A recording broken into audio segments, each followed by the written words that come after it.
Tu veux mettre toutes les choses de ton côté pour réussir le jibe en wingfoil? Alors bouge pas, car dans cette vidéo, je vais te donner les bons conseils pour bien maîtriser cette manœuvre.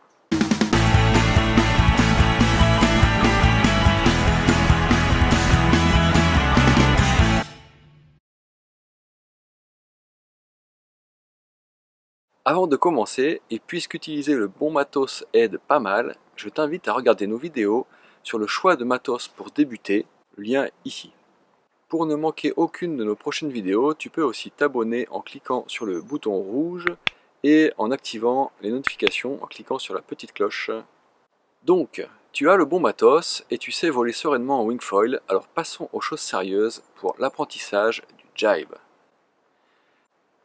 Le jibe ou empannage en français, c'est donc un demi-tour en s'éloignant du vent. En wing, il existe deux façons de jiber. La première, qui est la plus évidente pour beaucoup, c'est le jibe en frontside. Ici, on effectue la prise de quart en appuyant sur les doigts de pied.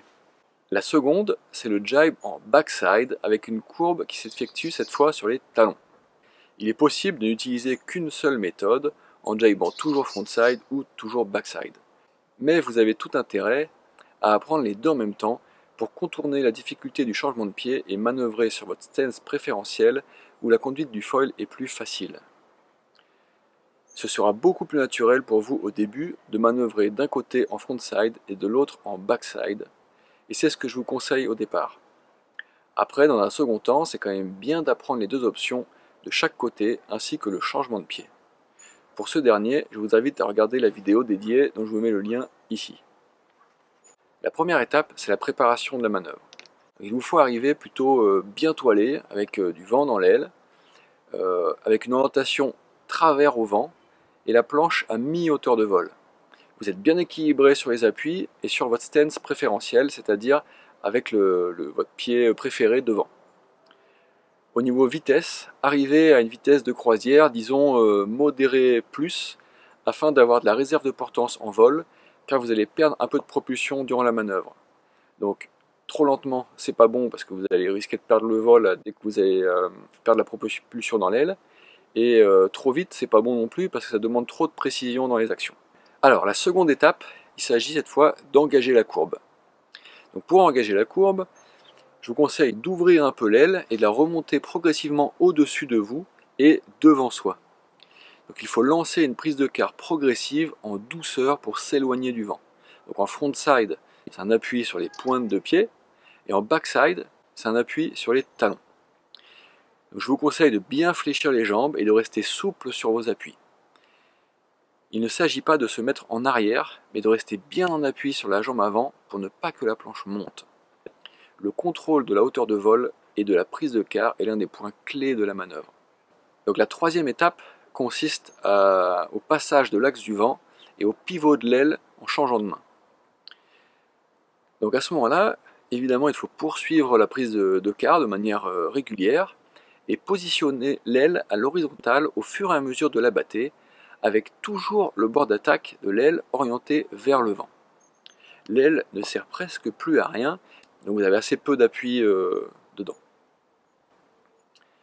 À ce moment-là, il est également temps de lâcher la main arrière pour venir attraper la poignée avant avec cette même main. Durant cette action, la main avant continue de piloter l'aile à la force du poignet en continuant de la faire pivoter afin que le boudin reste donc toujours face au vent. Pas de stress avec l'aile, elle peut rester un peu en drapeau si vous avez de la vitesse et qu'il y a du vent. Si elle se plaque contre vous, pas de stress non plus. Quand vous allez lofer, l'aile elle se remettra naturellement en drapeau. Donc voilà, c'est vraiment la phase où on a des fois tendance à se concentrer un peu trop sur l'aile. Et au final, l'aile on peut la laisser un petit peu vivre. Et il faut bien se concentrer sur la courbe. Ne pas oublier de bien contrôler la planche et le foil. Pas monter trop haut, donc garder de l'appui sur le pied avant pour garder une hauteur de vol correcte, avec les jambes bien fléchies, bien souples sur les appuis. Alors la quatrième étape, on s'approche ici de la fin du jibe, il s'agit de replacer la main arrière sur la nouvelle amure et de lofer. Lorsque l'axe du vent arrière est dépassé, on peut replacer la main arrière sur la poignée arrière et lofer pour boucler la courbe tout en redescendant l'aile. Selon la vitesse et la force du vent, il faut s'adapter. Plus vous allez vite, plus vous avez du temps. Si vous êtes à faible vitesse, proche du décrochage, l'eau fait vite pour retrouver de la puissance dans votre wing et ainsi soulager votre foil. Sur un jibe effectué en backside, la reprise de puissance est assez naturelle car vous avez l'aile en face de vous. En frontside, l'engagement du jibe est plus facile, mais la fin, en fait on se retrouve avec le buste complètement vrillé, et là c'est beaucoup moins naturel.